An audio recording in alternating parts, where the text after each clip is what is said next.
Greetings, Dr. Jeffrey Scott here. This is my weekend market update for the week ending Sunday, March 17th, 2024.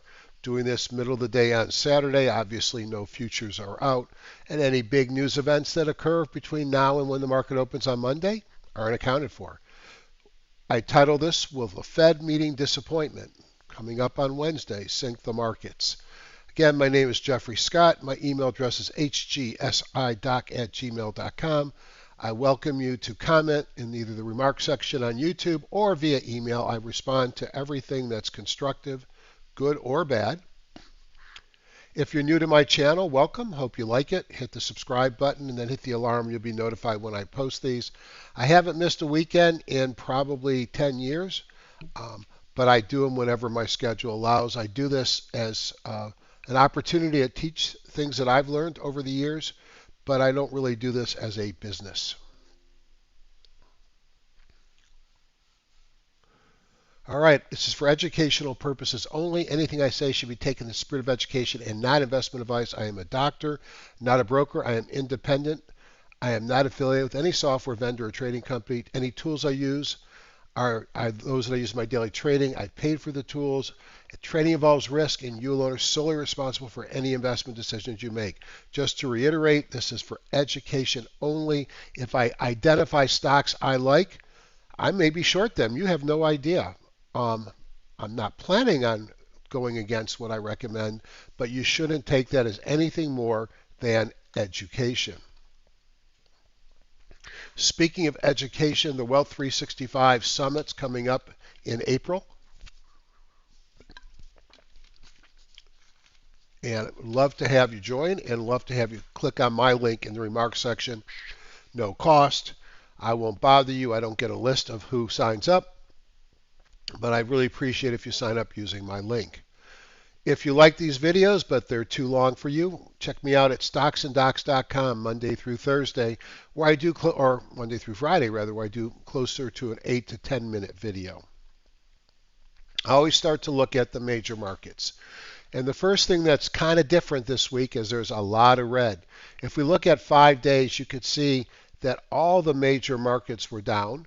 NYSE 0.2, Dow 0.3, S&P 0.4, NASDAQ 0.7, 1.2 on the Qs, and the big loser was the Russell at 2.1. Interestingly, on Friday, the Russell was green. The rest of them were red. No question, it was a tougher week. We're going to take a look in detail and try to handicap of where we're going. Big thing to the downside, no shocker because it's been that way for a long time, was natural gas, but the ARC Innovation was down 4.1 as well. So not good for small cap growth. IBD 50 down only 0.7.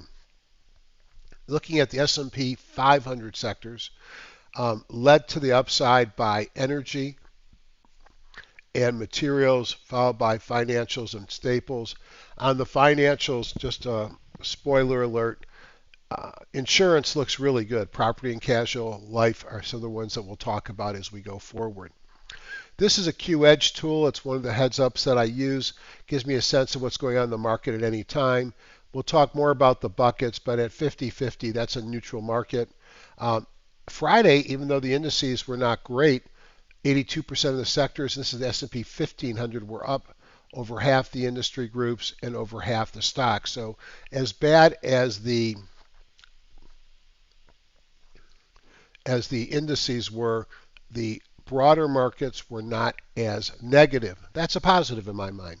Volume on Friday was massive, but I think it was quadruple riching, so I don't think I can make much of volume. Now, if we look out over a month, and we have three rows here, sectors, industry, and stock, you can see over a month it's been a 50-50 period of time. But over the last week, the bears have taken control. In fact, Friday was actually somewhat of a turnaround day, although the indices were not strong. And you could see if we just look at Thursday and Friday how negative it was. So we are in a tougher time in the market than we were probably since off the November bottom. Now, this is the Q Market Breadth tool. And what really stood out to me and what I think is meaningful, are the skull and crossbones. So this is looking at a composite of the NYSE and the NASDAQ. I kind of like that because it brings in tech, which isn't that deep, into the NYSE. The first Hindenburg Omens signal was in mid-January. It was yellow. It takes a second to confirm within 30 days. And you could see we have a bunch of Hindenburg Omens. We also have these blue arrows called Bangos. 2-3 weeks ago, I did a special on the Hindenburg. But it's a signal that often signifies a market top. And there hasn't been a major correction since the Depression, including the Depression, that has not had the Hindenburg Omen fire first. Now, to be fair, not all Hindenburg Omens will be meaningful. I take them seriously. When I look at the NYSE and the NASDAQ, you can see the majority of them are on the NASDAQ, which is not a surprise. That has been the more volatile market of late. If we look at the Nick Drendel spreadsheet, which is great to have on a monitor during the session, you could see the weakness in the markets right here on Friday. You could see that they finished for the most part below the midline of their range. IWO, which is small cap growth, actually outperformed the others, but was still negative. You can see ARKK down a bit. Down here, you can see that new lows have crept back in on the NASDAQ. It's hard to be overtly bullish when we have more new lows than new highs. And if we look at performance here on Friday, the only double-digit winners were crypto and cannabis. To the downside, software, internet, cybersecurity, consumer discretionary, all things that we would tie to growth, and typical things that we look for were negative. We'll see if that's just a one-day wonder or something to be concerned about. Rates rose on a strong CPI on Tuesday, although the market held up Tuesday, and a strong PPI on Thursday. And you could see the indices clip down a bit while the rates, the 10-year on the left, 30-year on the right, went up. Is there a recession in our near future? I always put this up here because I'm really looking for when are we going to cross back above the zero line. The recessions, the gray bars, occur typically after you cross back to zero. And if you think about why, when you cross back to zero, they will start cutting the short-term rate, the Fed, and that will lead to a reversion to norm of the yield curve. We don't see that yet. We don't see on the left any evidence of credit tightness, which you might expect if the market was going to roll over. And the Philadelphia Diffusion Index, a measurement of economic and manufacturing activity, is above the zero line. That's not where recession starts. So do I think we have one coming? Sure. If I was a betting man, I'd bet after the next inauguration. Breath eased. Here stocks above the 200 turned down, stocks above the 40, 13-week new high, new lows turned down. And not a surprise, it certainly feels to me that we are in some type of a topping process. As I've said before, and many others have said before me, bottoms are an event, or can be an event. Tops are a process. Again, the buckets are pretty much 50-50. These are the S&P 1500, and it basically tells me that we're not overly bullish or bearish looking at the stocks. So I think that might be the best gauge of sentiment, even though it felt lousy this week, and now people are starting to talk about the end is near. No guarantee this market doesn't go higher. I'm less bullish, but I don't think this is sell everything and short the rest. Now, you can see on the left how many Hindenburgs, and these are probably my go-to signal on the NASDAQ, have been firing since January. And there's no question that I'm concerned about the NASDAQ and looking for that to lead the market lower.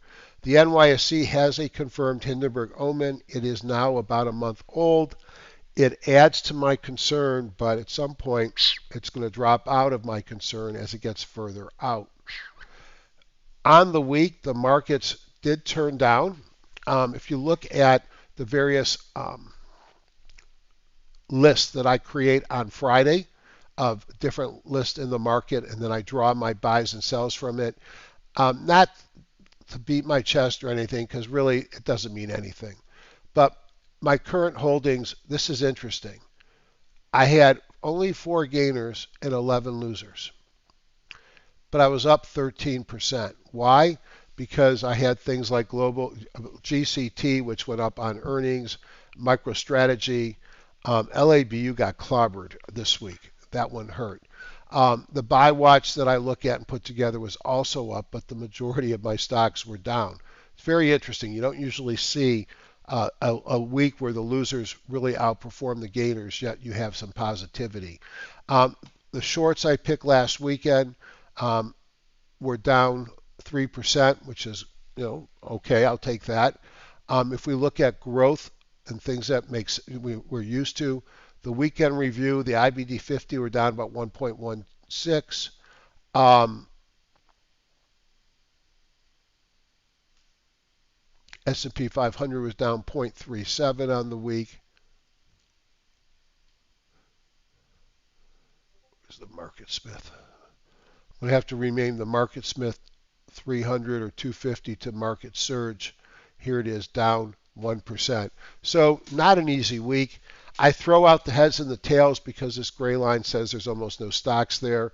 Pretty flat performance versus ERG, but below zero. And here you could see that having good earnings and good relative strength was good because you had less of a downside. But for the most part, you could see there was very few things that would be above 0%. Big week, big week. Come Wednesday, we have a Fed announcement. The Fed may address the fact that CPI and PPI were hot. They may say nothing has changed. They're still tight. And one or two reports don't mean anything. And that's possible. They're likely to continue the mantra higher for longer. I highly doubt they're going to be dovish, and clearly they're not going to cut. So that may impact some market participants. Thursday we got a lot with jobless claims, PMIs, housing sales, etc. On the right we have earnings whispers, and you can see we still have a busy time for earnings. And as it says below, it's a judgment call to hold stocks over earnings dates. It is bad judgment to not know when your stock's earnings date is scheduled. Thoughts: major indices settled with relatively modest declines while the Russell underperformed. Inflation remained stubborn. S&P 500 did hit an all-time high on Tuesday despite the hot CPI. Mentioned the Fed meeting, be ready for higher for longer. Energy materials led on the week. We'll take a look at my major timing model, which is still long. The shorter one has started to go negative. I took not example of, advantage of options expiration on Friday. I cashed in a number of my positions. On my long-term money, I usually don't come out of it. So I maintain a fully invested posture. I'm willing to ride down small corrections. However, my short-term money, I've raised cash, took a few starters in the Contras, and I'm sitting on probably 50 to 60% cash in total of those accounts. Although the fourth year of a presidential cycle is usually positive, we're in a period of time that can be a bit choppy or sloppy. Again, hope you come to Wealth 365 where you'll have a chance to hear from 40 or 50 different great speakers. You'll hear a lot of Rob Hoffman, great trader, friend, great speaker, and have a chance to buy some tools at really good prices. So let's go to the charts. Give me a sec. So before I look at the week that was, let me go and let's look at my timing model. My go-to model looks at a white line, which is a WMA, and the green Bongo, which is my trending indicator. And if I'm above and green on weekly charts, then I'm in a long. So you could see we have been long for quite some time on the spiders, the Qs, the diamonds, and the Russell.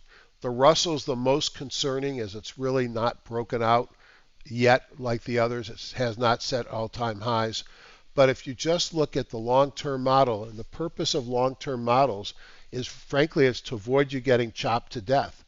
The long-term model says it's okay to still be long this market. Then I want to know my conviction. And my conviction says not so fast. The spider is above the 30 on the daily, but the Bongo's gone red. The Qs have dropped below the 30 with the red bongo. That's a sell signal on the daily. The diamond, a sell signal on the daily. The Russell, despite a green candle here, it was up a bit on Friday, is on a sell signal on the daily. So I am at a point now where I have to be cautious. I am closer to neutral than I am closer to wanting to be long, but I do respect that weekly model, and I don't bail just because the shorter term one shows some concern. I like to look at the 5-minute charts. So the white line represents where we started the week or where we ended the prior week. This was the Friday low. The yellow line actually was the prior week's close. So you could see we gapped down a little bit on Monday and then traded higher. On Tuesday, despite a strong PPI, the markets actually traded higher. And you could see a run up sideways on Wednesday, pretty much, in my opinion, saying let's wait and see what we're going to get on the the PPI on Thursday. And we didn't like it, gap down and traded lower. Friday, another gap down and traded lower. And I think the concern of the market right now is that higher for longer on the rates and where are we going. Clearly, the inflation is resilient. And you can see on Friday, we came in off the lows on the close. We reversed in the afternoon, but we weren't that much higher. Now, the good news is this is where the prior week closed. This is where the week before that closed. We are not that far away from highs, all-time highs, etc. So before I get too bearish and bury this market, I think that's important to recognize. Now, if we look at the major indices on Friday, so let me bring them up here. On daily charts, spiders, you can see the little breakdown here. I'm down almost 1%. You can see the enter short here on the Qs. Big volume across the board. Remember, it's an options expiration. I'm still looking for it to break above this flag line, but that's telling me there's also potentially some bearish divergence, although that's been worked off here. You can see the signal here. If you look over here on the diamonds, again, I've got a sell signal. Bongo on the daily's red. So what I'm looking for is perhaps the 50. And it's not that far away, and it certainly wouldn't be that unusual to hit. So down 1.19 on Friday on the diamonds, down 0.79, and actually finished up on the Russell less than 0.2. But the Russell has also given a sell signal based upon my daily timing model. So long term, still okay to be long. Short term, not so much, which tells me no conviction to be long here. If I look at the weekly VIX, you could see a little bit of a bottoming tail, down 2.24. If we look at the dollar, it's clearly in a consolidation zone, although it was up 0.11 on Friday. Looking at commodities, rates go up, gold comes down, and you can see after the CPI, gold hit a high. Silver actually peaked on Friday, it was up 1.32, but a very bearish looking topping tail. Oil may have broken out of this range. Perhaps this was a flag. Not great for the markets. Natural gas doing nothing. And getting a wealth signal and an EMS signal on the 10-year is not a good feeling when rising rates are bad for the markets. And this is sort of my line in the sand here. And you can see why multiple times it's been resistance. If we like to look at the S&P sector hourlies, what am I doing here? I've taken everything except for the lower left, our S&P sectors, in ratio charts versus the spider, and I'm trying to see where strength in this market is. If I step back and I look at number one strength is going to be materials, so let's take objects. Shapes is good enough. There's objects. And let's give it a star, because right now, materials are the star.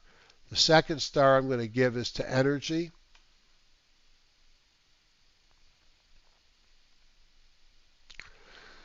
And this is the things that look the best to me. And then the third thing that looks the best to me is going to be industrial. So those are my 3 stars right now. Then we'll take a step back and look at the rest in a moment. Pull this up. And I put the stars there just to remind me what was working as we started the week. Now, what else? Financials doesn't look bad. It's come up as well. Um, Communications, not so much. Dis- Technology, no. Discretionary, absolutely not. I mentioned biotech, nope. XLV, not really. Now you could make a comment that the consumer staples, real estate, utilities, and healthcare had blue bars at the end of the week, and off of a prior weakness did show some strength into the end of the week, probably because of concerns on the market. So I guess if I was going to start looking, I'd be interested in materials, energy, industrials, and financials. I go into my scanners. Now I can do this in multiple platforms. The reason why I do it in wealth charts is because it's got a very large user base, and I like them to see how I use this, but also because it's simple. And there's no reason to complicate oneself. How's it simple? We'll start with a heat map and look at Friday in the S&P. You can see mostly red, although the market was down a little bit, 0.37. Nvidia was okay, as was AMD trying to put in a reversal after a bit of a pullback. Now, Wealth Scanner is a tool that you can use it to rank anything. What I've done is I put in a number of industry groups, sector groups, theme groups, ETFs to see what comes to the top. So a couple of things are different this week. We do have some strength. This is 860, 860. That's strong. But we also dropped down to the 500. So we've got narrowed leadership. Still got strength. So copper, for whatever reason, and because I didn't get the sense that China was super strong, and that usually dictates a lot of the copper market. Copper is doing well. Here's energy. It's one of the ones we're interested in. OIH, which is oil services. XOP, which is producers. XES, which is equipment. XLE. There's silver. Here's your insurance. UGA is gas. And then we got commodities, but we dropped below 800. So it's really what I talked about: materials, energy, insurance. Now, if we go to my CAT scanner, and I like buying pullbacks and uptrends, so I've highlighted this. Let's start by looking at XLE energy. Now, on my stocks and docs this week, the one I looked at last, I believe, was COP. So let's start with energy. Let's rank the dots, and let's look at COP. So COP is a major, so it's got refining, pipelines, exploration, and then retail. And you can see this has had a really nice run, broke out above this line here that was previously drawn, had a couple of Rob's launch signals fire, massive volume coming out of a squeeze, not extended. I still like XOP. PAA is a pipeline, and these have been doing very well. Subtle uptrend, they pay dividends. Delek US Holdings, more loosey-goosey, but breaking out to a multi-month high on big volume.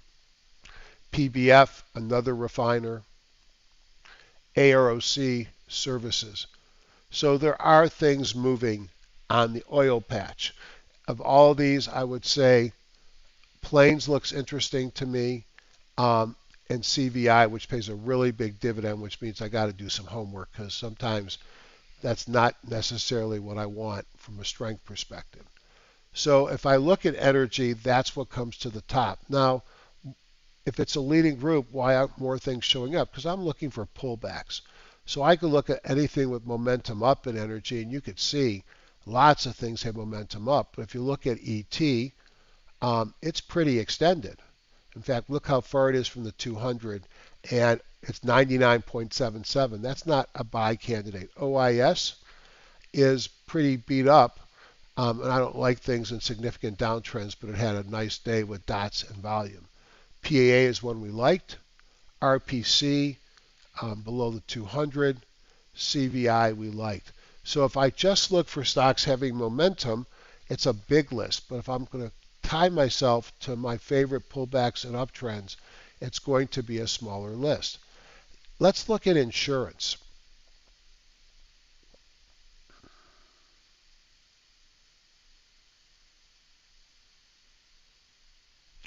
Let's look at Allstate, ALL, perfect pattern. Uptrend, sideways pullback into the 50 and a breakout on massive volume, breakout momentum coming from a squeeze. High jump of 68, relative strength and OBV looks good. This is the exact type of stock that I look to buy. Let me talk a little bit about why. I want stocks that are in an uptrend. I don't want stocks in a downtrend. I want them to have cleared their major moving averages. I do not want them extended. I want them close to a natural area to put my stop. In this case, it would be that 50-day in yellow. When I look at this stock and I look at the data window, the 50 is at 156.52. The close was at 159.38. If I put my stop just below the 50, say 156 and a quarter, and I put my buy stop at say 159.50, so it's got to clear the high of the day, that's 3 and a quarter, that's 2 to 3%. I can buy a lot of a stock where I have a rational place to put my stop that's very close, which gives me a tight window, minimizes my risk, and allows me to take a big position. The next one is Principal Financial Group. It looks like it's breaking out from this consolidation, also on major volume, 3 dots, not extended, relative strength and OBV look tough, top, look good. HIG, Hartford Insurance, our financial group. This is a beautiful, tight run. It's a little bit more extended than the others, not really giving me an entry here. Lowe's, another insurance play, another beautiful large run, nice volume, not extended, one that could be reasonable as well. So insurance really looks good. ACGL is one that I've been in and out of. Maybe it's time to be in it again. Nice trend line here, or trending channel here rather. And then Progressive is another one that's just had a major run. I want to find these on pullbacks, and so to me, Allstate is perfect. Here's the major run, the pullback, ready to run again. Where else was I interested? Let me go back and look at the hourly sectors. So we looked at materials. Well, let's look at materials. We looked at energy and we looked at the insurance. Let's look at industry and materials. So let's go back to my scanner. Let's change this to industrials.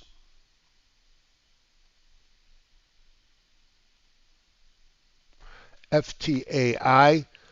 Stocks had a big run. I went and looked at the fundamentals. In fact, this one looks really interesting. So the earnings are not working in wealth charts, so I'm going to go into trading view where I have my indicators as well. And if we look at FTAI, a couple of things. Seasonality is really strong here. I like to see that. You could see the February earnings had a 167% surprise on earnings, and revenue had 2%. Next earnings are May 25th, but I'm going to go down here to earnings, and I'm going to go and click more financials, and I'm going to look at earnings, and I'm going to look at projected. So we're going from quarterly earnings, the estimates are growing here. The revenue is growing here. So there is growth coming in. Looks interesting to me. Obviously, it's run a long way, but I do like the EMS signal, the volume, not extended. It's at 83%, the relative strength, and the OBV. TripAdvisor, run up, sideways basing model. Don't know much about this one. Flowserve, steady uptrend, little bit of a flag here. I'd want to see a break above the highs. Smith & Wesson recently had some great earnings, And this is when I say break above the highs. I expect to see it to trade sideways for a while, which it is, and then I look for a breakout. I don't think we've had it yet. So industrials, and then the other thing was materials. And you can see some of the steel stocks. Here's STLD, nice uptrend, moving up off the 17, but extended. Westlake Specialty Chemicals breaking out to recent highs on massive volume. Let's see what it's at here. Not extended. Relative strength and OBV look good. Copper was the leading group, and Southern Copper broke out, and something that I've been playing with.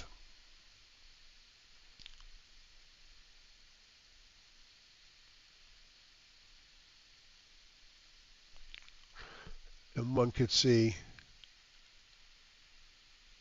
that it broke out of this important trend line here and has just had a beautiful run.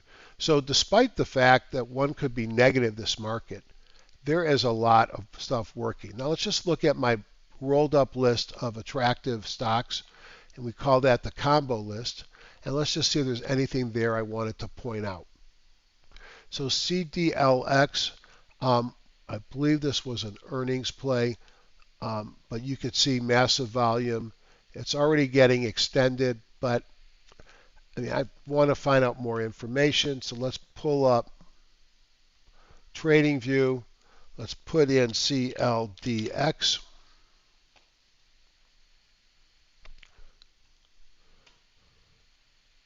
All right, so is it so high it's outside my...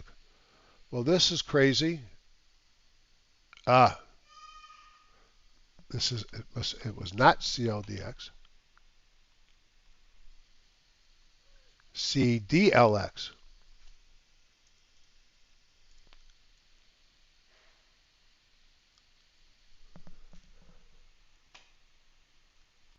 Okay, we can see in CDLX, really didn't have an earnings surprise or revenue surprise. What happened here? More news. Upgrade to 18 from $10. Well, I guess that's one reason to see it take a jump. That's a pretty massive move. Do your research. You notice here that the daily relative strength of the spider versus the spider really took off this week. Weekly relative strength improved. My dots have lined up. It looks interesting. I wish there was something more than just an analyst upgrade. That one requires you and I to do some research. And then I'm going to finish on this one because I don't want you to think that there's a zillion stocks to go out and buy. I've just shown you some of the highlights. And this is one, I like it here. Let me just blow this up. This is Madrigal. Years ago, Intercept Pharma went from 70 to 500 in one day when they announced positive data in a disease I never heard of, and I'm a doctor, called NASH. Now NASH is called MASH. It has to do, frankly, with people who have a weight problem, who get fatty liver, the liver deteriorates, they get cirrhosis, and it's a major problem in this country. And I believe they've got the first approval, and I think the approval came in after hours on Thursday. So that's a big deal. Now, if we put a monthly chart on this, you could see when they had their original data, I mean, they probably need even more data. This thing went all the way up to the high 400s. And I was pretty short. I don't like that pattern at all. Did it again here, a big run up. This time, and I hate to say this, it might be different. They now have an approval. They have a market cap, I believe, of about $5 billion. And with this approval and the size of this market, it wouldn't surprise me for this to run up to $8 billion or get taken out at $8 billion. So you have a company, interestingly, I'm not getting a high jump. Let's try and do you know, whatever. Type it in, MDGL. Make sure I'm on the hourly, the daily.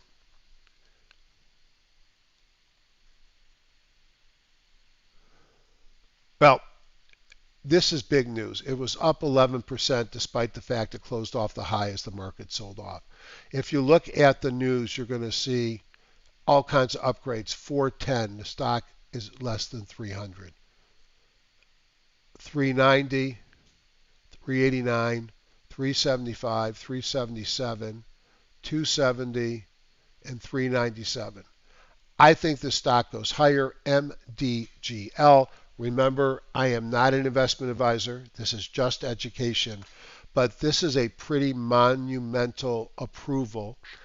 And I'm going to be watching Madrigal. So there you go. I've got some energy stocks, material stocks, industrial stocks, and insurance stocks. And then just to give you a little speed bump, Madrigal, a healthcare biotech. Now, lastly, I mentioned during my spoken words and my spread that I was starting to look at contra ETFs. Starting to look at contra ETFs is different than saying I'm all in on contra ETFs. So let's look at them very quickly and then I'm going to say goodbye. Here's my um, high low, it's 85%, so it's not overly extended. Let's go to the watch list. Let's just look at contras. These go up when markets go down. If you think the market's going down, this is a way to play. Dog, DOG, will go up if the diamonds are falling. Is this at a buy point? I'd like to see it clear the 50, but its basing has lots of volume and had 3 dots, and relative strength and OBV look like they're turning up. The SQQQ will go up if the Qs drop. Is it at a buy point? Again, I'd like to see it clear the 50, but it's setting up, it's basing. SARKK will go up if ARKK goes down. It's got to get above that 50. SPXS or SDS are two ways with different leverage to play the S&P 500. This will go up if it goes down. None of these are in an uptrend yet. They're all teasing us and maybe getting close. TZA will go up if small caps go down. And lastly, SOXS will go up if semis go down. So is it time to be running into the contra ETFs? Absolutely not. However, I'd be building a list of shortable stocks or ETFs because this market feels like it's topping. Be careful. I showed you longs. There are plenty of shorts out there as well, but no one likes to hear those.